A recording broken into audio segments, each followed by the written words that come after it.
Bueno, nuevamente, buenos días para todos los estudiantes del grado 11.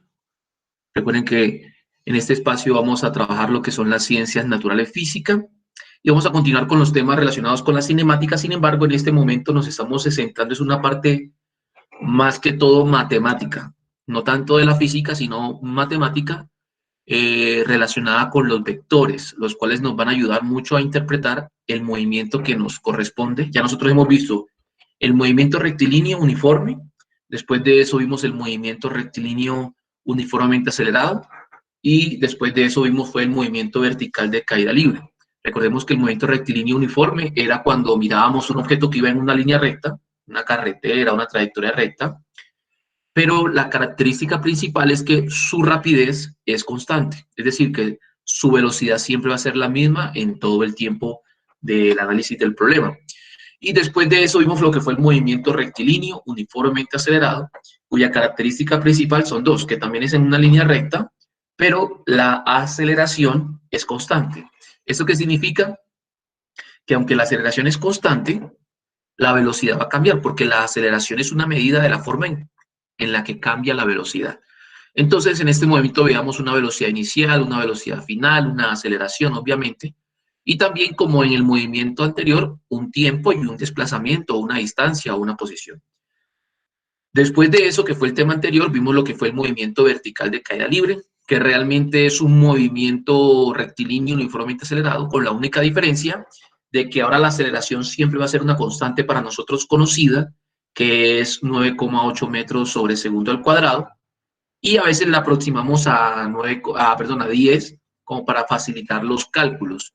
Entonces, era un movimiento que se da en una línea vertical, puede ser un objeto cayendo o un objeto que es lanzado de abajo hacia arriba, pero ahí la aceleración debido a la gravedad va a alterar la velocidad del cuerpo. Si el cuerpo va subiendo, la velocidad va disminuyendo, y si el cuerpo va bajando, pues la velocidad va aumentando.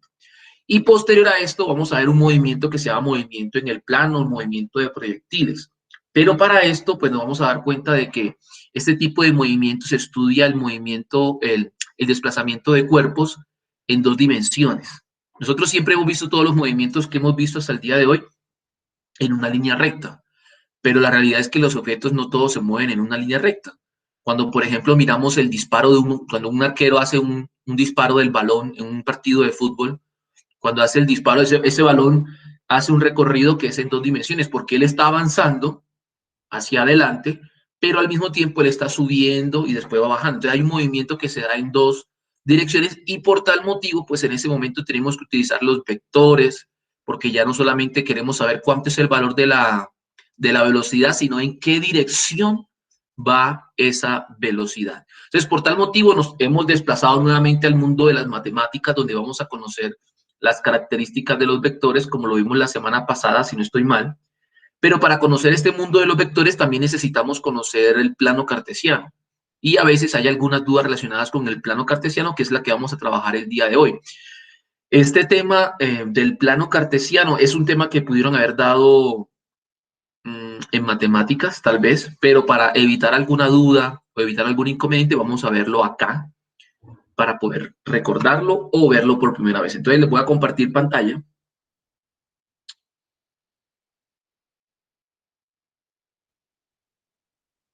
Denme un segundo, por favor. Acá, listo. Ok. Bueno, entonces, en la clase anterior habíamos visto que, bueno, hablábamos de cantidades vectoriales, que las magnitudes vectoriales, además de tener necesidad de ser expresadas a través de un número, necesitan también una dirección y un sentido. Por ejemplo, la velocidad.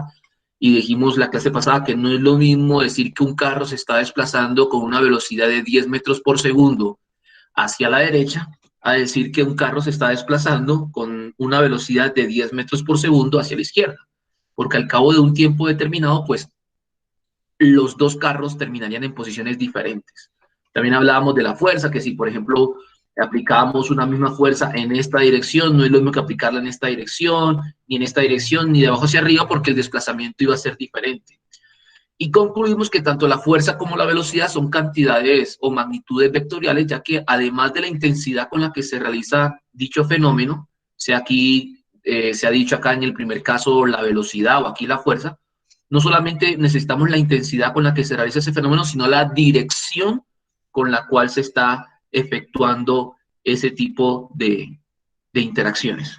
Pero bueno, entonces antes de continuar con esto, pues también dijimos de que un vector, pues se relaciona mucho con una flecha en la cual tiene una longitud y que la longitud de esta flecha está relacionada con la magnitud de la cantidad que yo quiero representar. Pues entre más grande sea la flecha, es porque la magnitud de esa fuerza, de esa velocidad o de cualquier magnitud es mayor. Si la flecha es de un tamaño menor, es porque la magnitud de esa fuerza o de esa velocidad es menor. Entonces, en ese caso en particular, haciendo un ejemplo ahora que aprovecho la gráfica, aquí vemos dos flechas en sentido contrario, pues vemos que las dos flechas tienen la misma longitud, pero no son las mismas flechas porque una va hacia la derecha mientras que la otra va hacia la izquierda. Y la dirección de un vector, que veremos más adelante con mayor detenimiento, viene dada por el ángulo que forma este vector con una línea horizontal.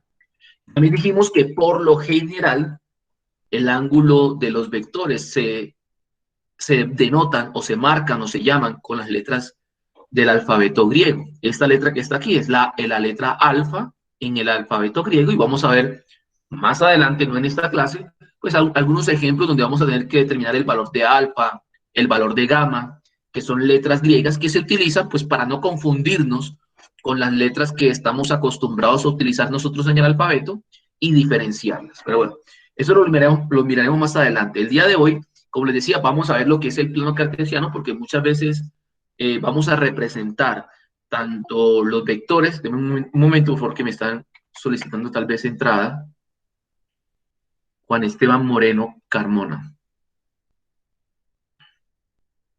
Listo. Bueno, entonces vimos acá que, o sea, que aquí en estos, perdón, vamos a ver que el plano cartesiano va a ser fundamental porque a través de lo que se llama el plano cartesiano vamos a representar el movimiento de los cuerpos en dos dimensiones. Y no solamente por eso, sino que el plano cartesiano se utiliza en muchas áreas del conocimiento, en la estadística, obviamente en la matemática, en la biología, en la química.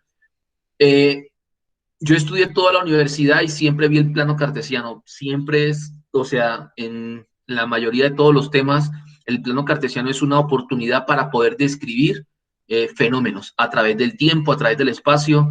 Es una herramienta muy fácil es una herramienta que entrega información de manera fácil.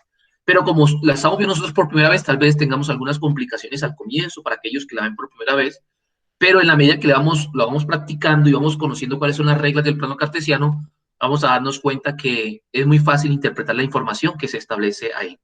¿Cuál es la función principal del plano cartesiano? La función principal del plano cartesiano es poder ubicar puntos. Necesitamos ubicar puntos en el plano cartesiano de tal manera que cualquier persona que pueda ver la información pueda determinar el punto exacto sin necesidad de que yo esté en contacto con esa persona. Pero entonces el plano cartesiano está conformado por dos rectas. Una recta numérica que es la recta horizontal, llamada también el eje, porque eso es como si fuera un eje, el eje de las X. Entonces hay una línea horizontal o un eje que es el eje de las X, también llamado abscisas. Pero tanto abscisas como eje de las X o eje horizontal representan lo mismo. Pero también el plano cartesiano está conformado por un eje vertical que se denomina el eje Y. Entonces, está en color verde, este eje o línea en color verde es el eje Y, también llamado eje vertical, porque es una línea vertical, y también en algunas partes se llama la ordenada. Pero bueno, eso ya son cuestiones de nombre, que la línea horizontal son las abscisas y la línea vertical son las ordenadas. Pero si lo quieren ver mejor de esta manera, la línea horizontal es el eje de las X y la línea vertical es el eje de las Y, ¿sí? El punto de corte de estos dos ejes, es decir, del eje X con el eje Y, es este punto de acá y se le llama el origen. Entonces, el origen es el punto donde se intersecta el eje de las X y el eje de las Y. Ahora, vuelvo y repito, ¿cuál es la función principal del plano cartesiano que nosotros vamos a utilizar en la física? Es la función de ubicar puntos en el espacio. En este caso, en el plano. Queremos ubicar un punto sin tener dudas de dónde se encuentran, solamente dando algo que se llama la coordenada. Pero bueno, la pregunta es, ¿cómo ubicar precisamente esos puntos en el plano cartesiano? Bueno, para eso se utiliza algo muy famoso en las matemáticas, que son los pares ordenados, o también llamado las coordenadas. Cuando nosotros tengamos las coordenadas de un punto, inmediatamente podremos ubicarlo dentro del plano cartesiano y de esa manera vamos a utilizar esta herramienta matemática. Por ejemplo, miren, como les decía anteriormente, aquí hablamos de coordenadas o pares ordenados. Entonces siempre vamos a, cuando hablamos de pares, la palabra pares viene del número 2. Es decir, que una coordenada son dos números. Por eso se llaman pares, porque son dos números. No son tres, ni es solamente uno, ni cuatro. No, son dos números.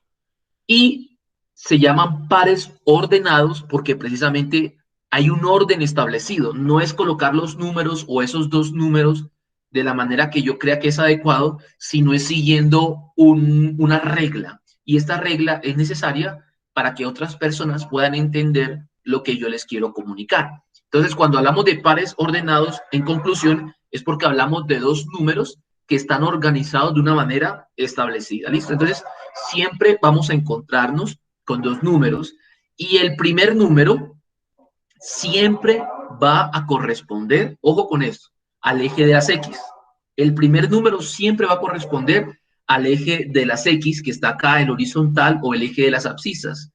Y el segundo número que veamos siempre va a corresponder al eje de las Y, o el eje de las ordenadas, o el eje vertical. Entonces, siempre el primer número yo lo voy a relacionar con el eje horizontal, es decir, con el eje de las X, y el segundo número siempre lo voy a relacionar con el eje vertical o eje de las Y. Bueno, entonces vamos a ver cómo puedo yo ubicar algunos puntos en el plano cartesiano. Supongamos que queremos ubicar un punto y yo ese punto lo voy a llamar el punto A. Y ese punto se encuentra en la coordenada 9,2. Entonces ya sabemos precisamente que el primer número que está en azul corresponde al eje horizontal o eje de las X. Entonces, en ese orden de ideas, yo voy a colocar entonces, ¿dónde está el 9? El 9 está acá. Entonces ya ubiqué el primer número en el eje de las X. Ahora, el segundo número lo ubico en el eje de las Y. ¿Dónde se encuentra el 2? En este punto de acá.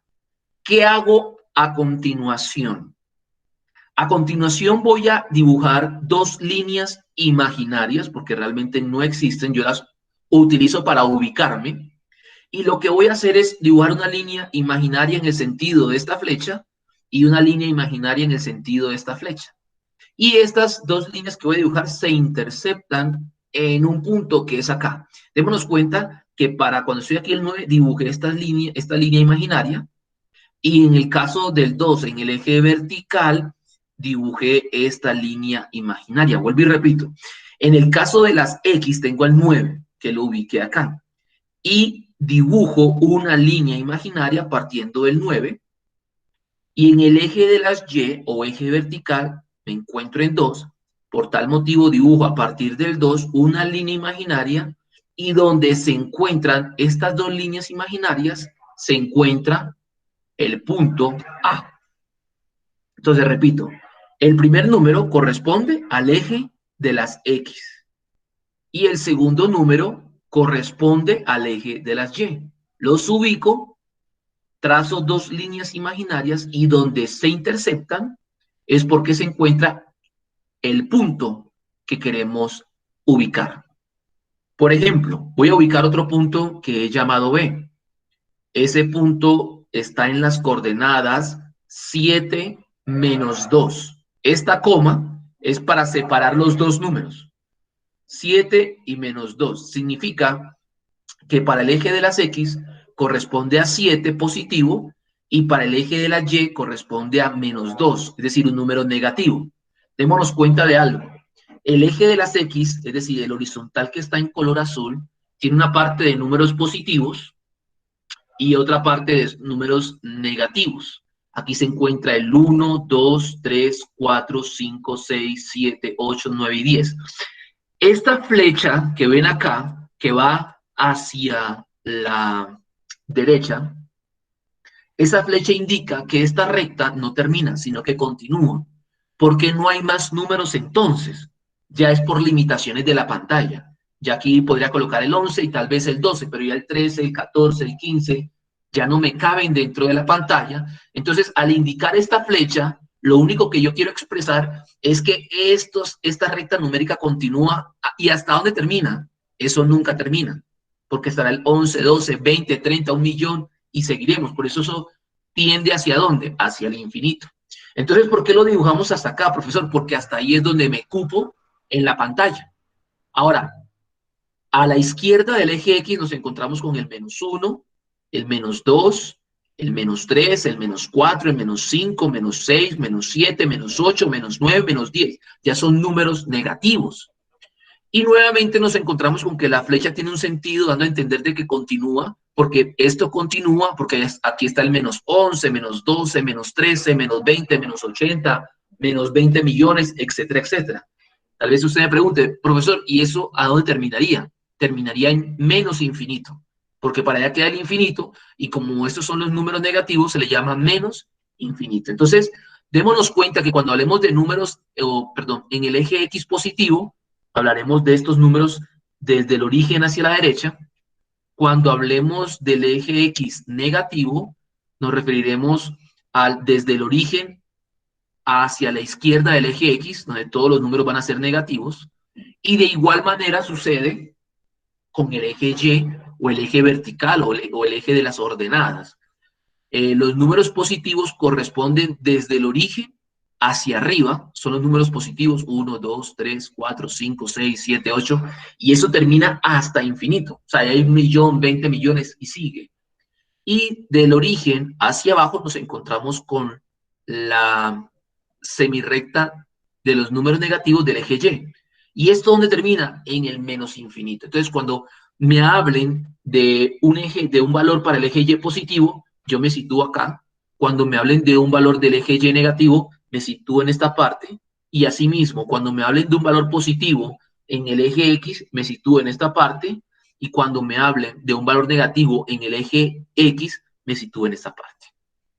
Entonces, ¿qué más podemos decir del plano cartesiano? Que tenemos que tener presente que el primer número siempre, siempre, siempre corresponde al eje de las X y el segundo número siempre, siempre, siempre corresponde al eje de las Y. Por tal motivo, el 7 corresponde a un número del eje X positivo, es decir, debe estar por acá, y en el eje Y, como está -2, corresponde a un número, obviamente negativo en el eje Y, es decir, debe estar por acá. Entonces yo primero empiezo ubicando el 7 en el eje X. Entonces yo digo, bueno, el 7 en el eje X, ¿dónde está? Yo lo veo por acá. Aquí está el 7 positivo en el eje X. Y en el eje Y voy a ubicar el punto -2, o la ubicación -2 se encuentra acá en el eje Y, porque este es el eje Y. Aquí está el -2. Entonces, ¿qué hago?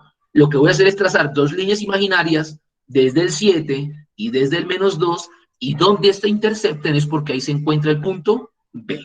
Entonces trazo líneas imaginarias desde el 7, el -2, quiere decir que donde se interceptan en este punto es donde se encuentra el punto B. O sea que aquí se encuentra ubicado el punto B, en las coordenadas 7, -2. 7 para X y Y igual a -2. Y tenemos otro ejemplo, vamos a ubicar el punto C, cuyas coordenadas son -3, -1. Nuevamente, démonos cuenta que para el eje X nos encontramos con un número negativo. Quiere decir que voy a tener que ubicar ese -3 por acá, porque por acá se encuentran los valores negativos del eje X, y para el eje Y o el eje vertical también tengo un número negativo, o sea que voy a tener que ubicarme en uno de estos números en el eje vertical porque el valor es negativo. Entonces me pregunto, ¿dónde se encuentra el -3 en el eje de las X? Entonces me voy para acá y aquí se encuentra el -3, ¿sí? Ahí está el -3. Y el -1 se encuentra en el eje Y, en la parte de abajo. Aquí se encuentra el -1.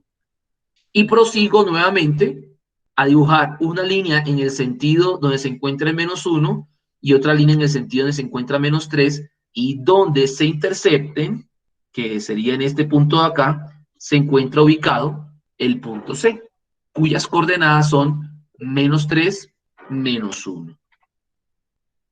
Parece que hay alguna pregunta.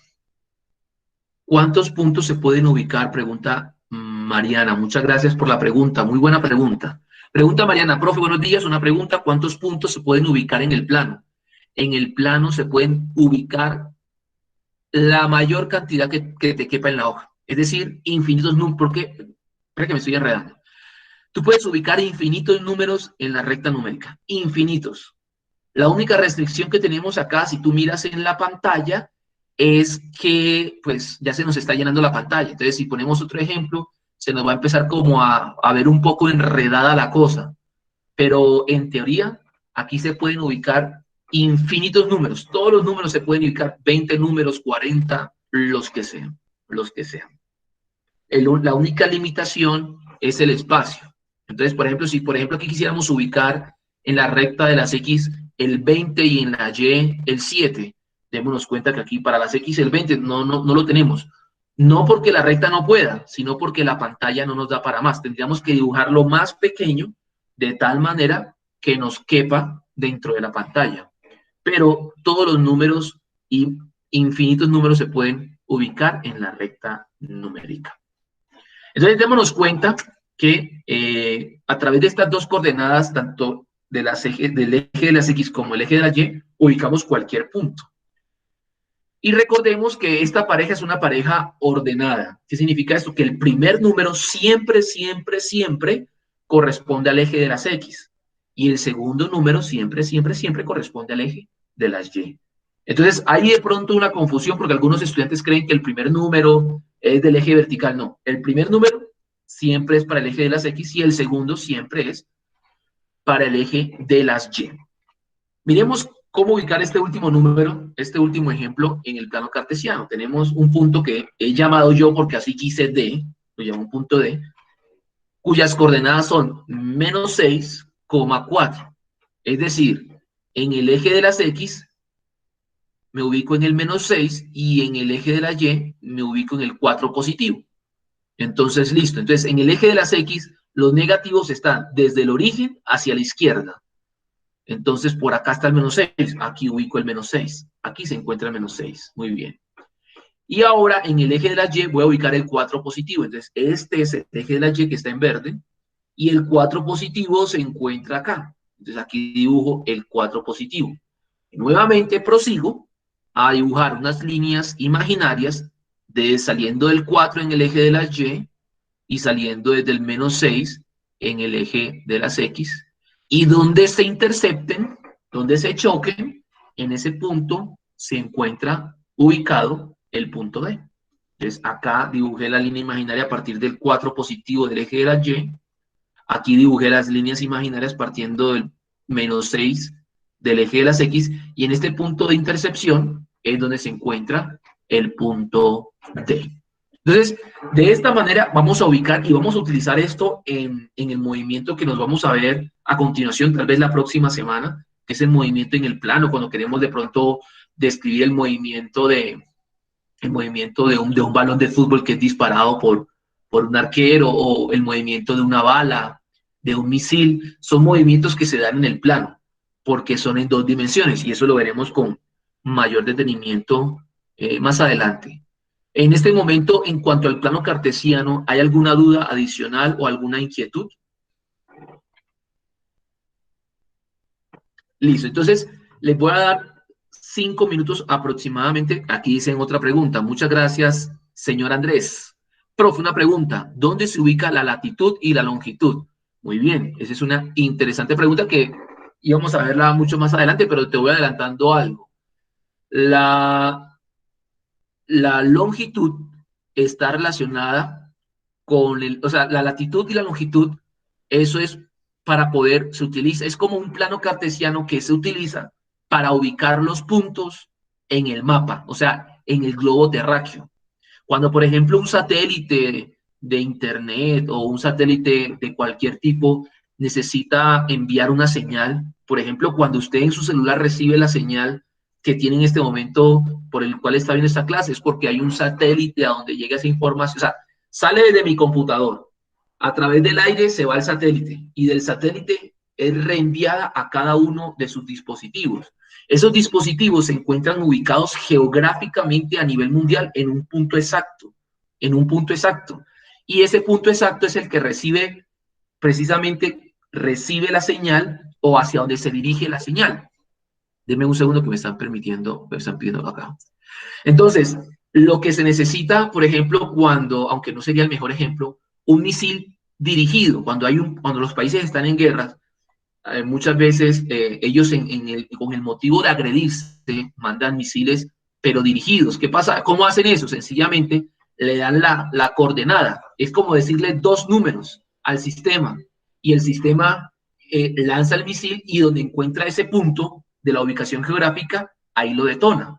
Solamente que cuando estamos hablando de la ubicación geográfica de un punto, no hablamos del eje X ni del eje Y, sino que precisamente hablamos de la latitud y de la longitud. Entonces, todo punto en el planeta tiene un valor de latitud y tiene un valor de longitud exacto. Y de esa manera, pues se ubican todos los puntos en el planeta Tierra. Muy buena pregunta, Andrés. Eso lo veremos un poquitico más adelante para entender primero lo que es básico del eje X y eje Y, porque, ojo con esto, yo aquí le dije que esto era el eje X, y eso es lo que se acostumbra a hacer, es lo que se acostumbra a hacer en los libros, pero esta X aquí no es obligación, yo le puedo colocar una T, aquí le puedo colocar una H, lo que yo quiera. Solo que al pasar del tiempo, como que se ha venido uniformizando la cosa, por si se puede decir así, y se ha establecido que el eje horizontal es el eje X y el eje vertical es el eje Y. Bueno, ¿alguna otra pregunta? Entonces voy a dar 5 minutos, 5 o 6 más o menos, para que por favor copiemos estas gráficas o estos puntos y la ubicación, si tiene un cuaderno, si tiene una hoja, porque vamos a hacer una actividad más adelante, entonces quiero que lo tenga muy claro, ¿vale? Entonces, son las 11:53, a las 12 retomamos.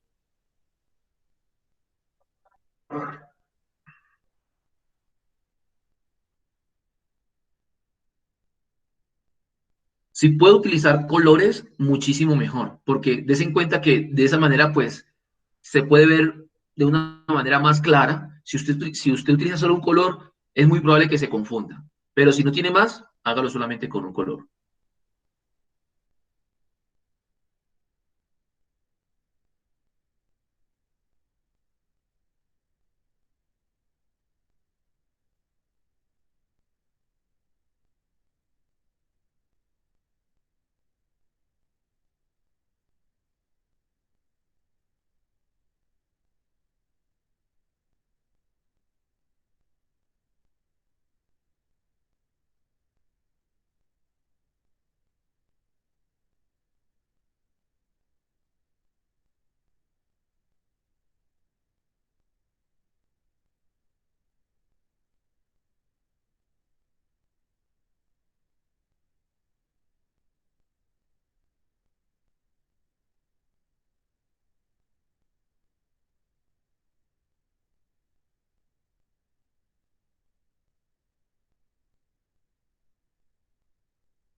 Listo, muchachos. Entonces, si tienen alguna duda, me preguntan. Si no, vamos a hacer este ejercicio a ver qué tal les va, si pudieron comprender la forma en que vamos a ubicar los puntos dentro del plano cartesiano.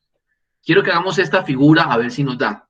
Vamos a ver, traten de tener una hoja disponible, un espacio para dibujar el plano cartesiano y para ver cómo podemos ubicar esos puntos. Bueno, pero antes de eso, quiero explicar algo que también es importante. Generalmente para ubicar los puntos en el plano cartesiano, si nos damos cuenta, este mismo plano cartesiano hace que a su vez en esta hoja, por decirlo de alguna manera, o en esta pantalla, existan cuatro zonas. Zona número 1, zona número 2, 3 y 4. Como son cuatro zonas, ¿sí? Cuatro zonas resultante de las divisiones que hacen tanto el eje X como el eje Y, como son cuatro espacios, 1, 2, 3 y 4, se le llama a cada uno de esos espacios cuadrantes, porque la palabra cuadrante viene de cuatro, ¿sí? De cuatro subespacios o cuatro espacios que hay resultado de poner el plano cartesiano, tanto el eje X como el eje Y. Y se ha establecido que este espacio de acá, ¿sí? Se ha tomado como la decisión que se llame el primer cuadrante o el cuadrante 1. A este espacio que está acá se le llama cuadrante 1.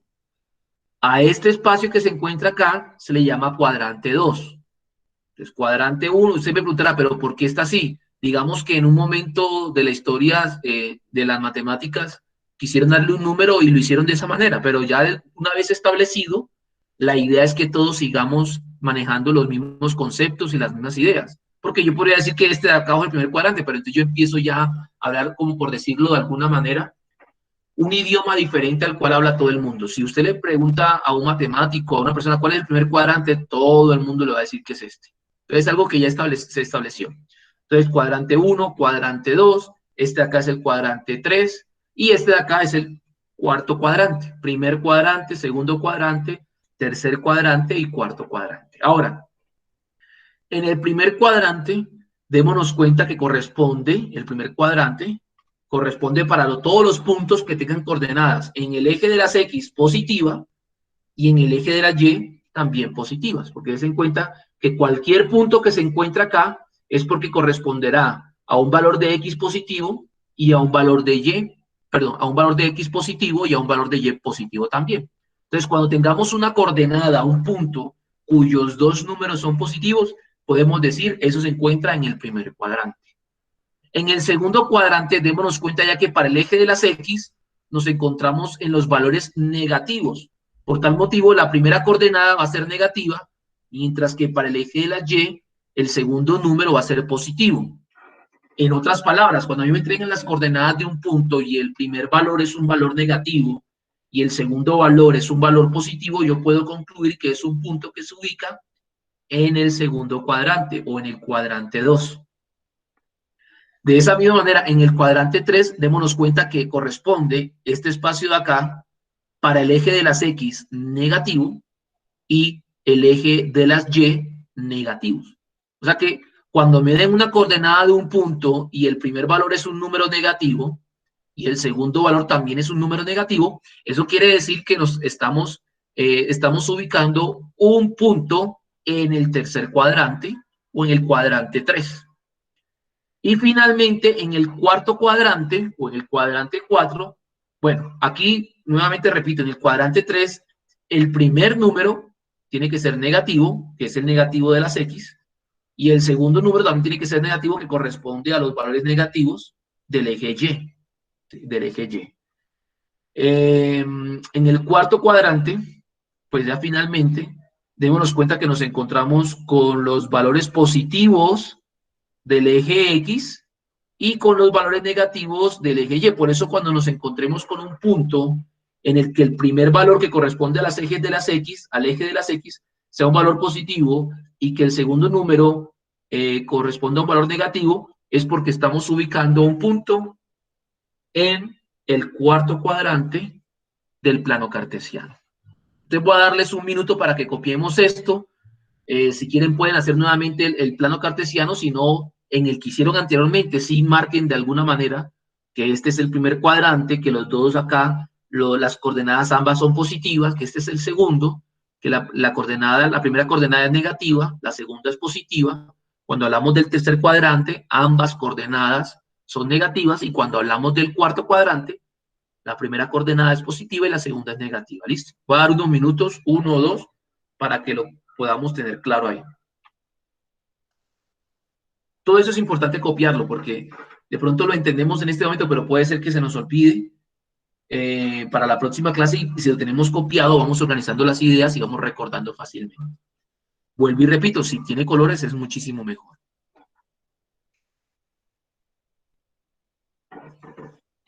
Y obviamente si alguien tiene una pregunta puede escribirla acá en el chat o activa el micrófono, que por mí no hay ningún inconveniente.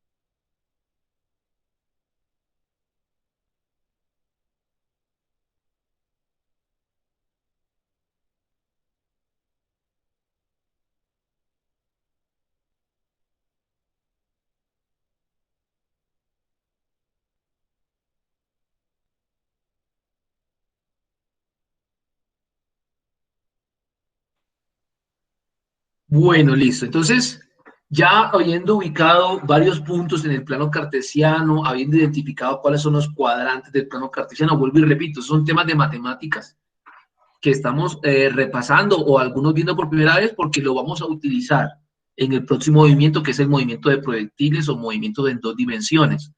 Entonces, todo esto pues todavía no tiene relación en el momento con la parte física, pero cuando pasemos al siguiente movimiento, ustedes se van a dar cuenta de la aplicación del plano cartesiano en la trayectoria o en la descripción de la trayectoria de un cuerpo que describe un movimiento en 2 dimensiones. Pero bueno, eso lo veremos tal vez la próxima semana.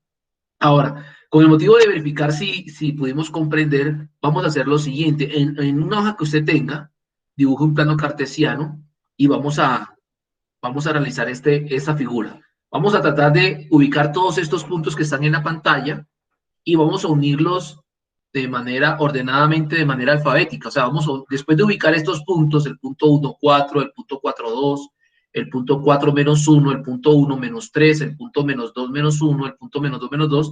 Después de esto vamos a unirlos, o sea, vamos a unir los puntos de manera alfabética, es decir, unimos primero el punto A con el punto B, después con el punto C, después con el punto D, después con el punto E y después con el punto F. A ver qué figura da, y pues si alguien quiere compartirnos la gráfica con una foto al WhatsApp, se lo agradecería mucho. Y vamos a hacer otra figura que es un poquito más elaborada, entonces son más puntos. En este caso son 10 puntos, pero es lo mismo ubicarlos en el plano cartesiano y unir esos puntos en el orden alfabético en el que se encuentran enumerados. Es decir, parto de A, me voy a B, me voy a C, me voy a D, a E, F, G, H, I, J, a ver qué figura me da. Si alguien nos puede compartir eso, qué figura le da, pues le agradecería mucho para que podamos ver cómo hemos comprendido la ubicación de puntos en el plano cartesiano. Profe, qué pena, es que yo no estoy en el grupo de WhatsApp. No, pero a mi WhatsApp personal, no pasa nada. Sí, al que tengan, no pasa Listo, nada. hágale. Y ahorita te agrego. Yo vi que me escribieron algunos, pero no les pude contestar porque estaba haciendo otras actividades, pero yo les contesto en el transcurso de la tarde.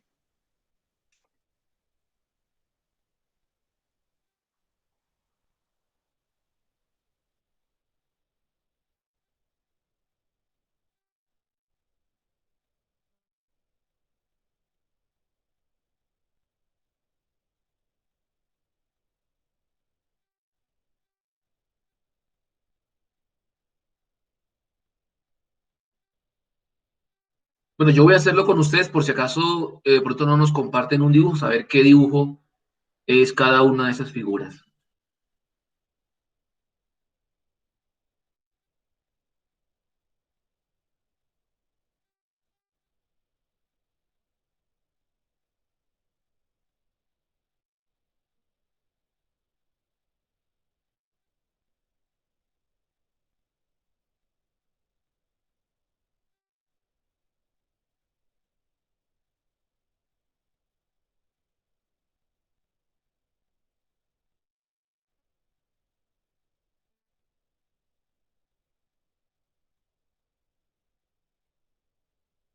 Qué pena, estaba hablando y se me olvidó que había apagado el micrófono. Algunos estudiantes de pronto me escribió que no podía hacerlo porque no tenía una hoja a la mano, porque no se encontraba la casa. No importa. El que pueda, pues me ayuda, y el que no, tranquilo. Que yo también lo estoy haciendo para ver qué dibujo es, porque yo tampoco sé qué dibujo es.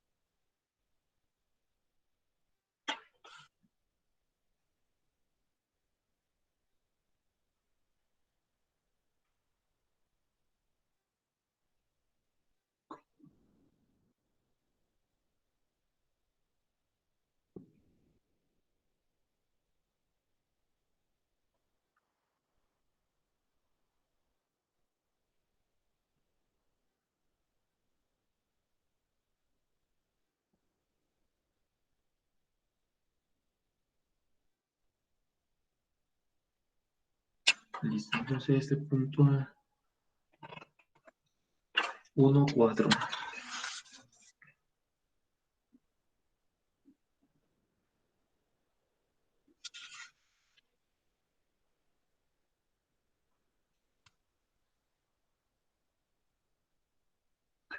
4, 2.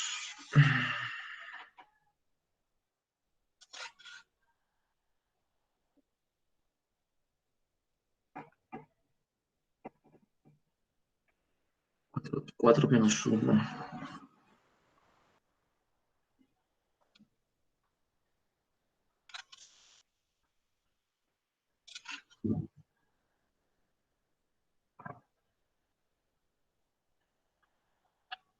4 menos 1.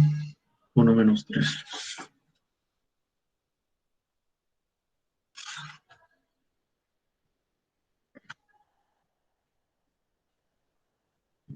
3 es la de 2 menos 1.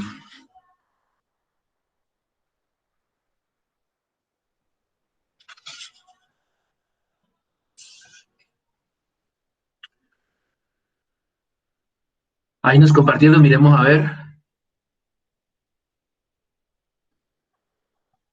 Está raro. Gracias, Andrés, por compartirnos, pero ahí no veo la figura. Voy a ver, yo tampoco sé qué es. Voy a terminarla acá, porque en el que tú me enviaste están bien ubicados los puntos, pero de pronto porque no los uniste. O sea, hay que unir el punto A con el punto B, con una línea, después al punto C. Miren que ya lo estoy terminando. A ver, menos 2 menos 1 es el punto B. Y menos 2 menos 2.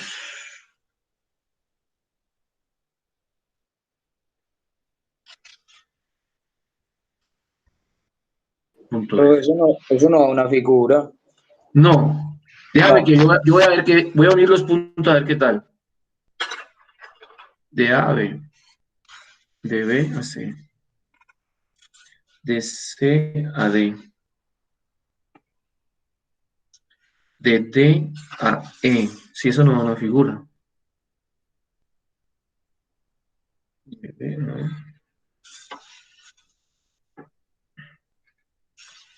Si eso no da. Bueno, yo les comparto lo que me dio a mí, porque quería como ver, porque yo tampoco lo había hecho, qué figura era.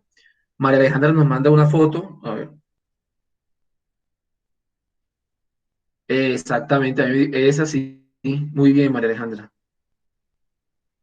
Mariana Castañeda.